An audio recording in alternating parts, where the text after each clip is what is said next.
شوفوا لي على هالقوام اللي مثل الحرير. قوام ما شاء الله. يا لطيف شو برد برا، بتقولوا قاعدين بفريزر. يا لطيف شو برد برا، تقول قاعدين بثلاجة. بقى احسن شي نسوي لنا شربة سحلب نتدفى فيها. شي نسوي كباية سحلب نتدفى فيها. طبعا هلا بنجيب زبدية كبيرة وبنحط فيها 4 معالق نشا كبار. أول شي بنجيب الزبدة وبنحط 4 معالق نشا كبار. وبعدين بنجيب كاسة حليب بودرة وبنحطها فوقهم. بعدين كاسة حليب.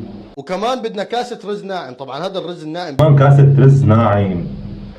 عندي كاسة سكر ناعم، طبعا السكر الناعم بإمكانكم تكتروا شوي وبإمكانكم تقللوا شوي. سكر ناعم بإمكانكم تكتروا بإمكانكم تقللوا، لكن هيدي الكاسة سكر الموجودة. هون شوية مستكة مطحونة ناعم، مو مشان شي، مشان صحتك. كاسة مستكة مو مشان شي، مشان صحتك يا غالي.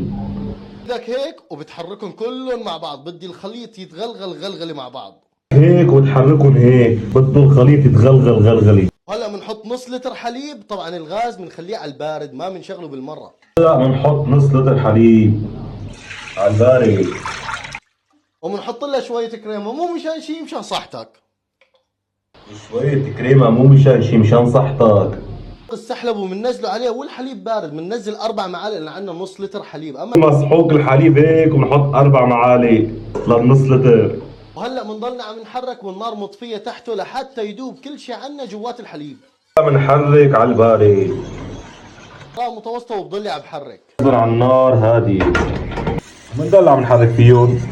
وبعد التحريك المستمر وبس بلش يغلي بيمسك هالقوام معنا مثل هيك. شوفوا بسم الله ما شاء الله. وبعد التحريك بيصير معنا بهالقوام. شوفوا ما شاء الله. وهلا بنسكبه بزبديه اذا بدنا ناكله بخبزه، او بنسكبه بكاسه اذا بدنا نشربه شرب. هلا بنسكبون.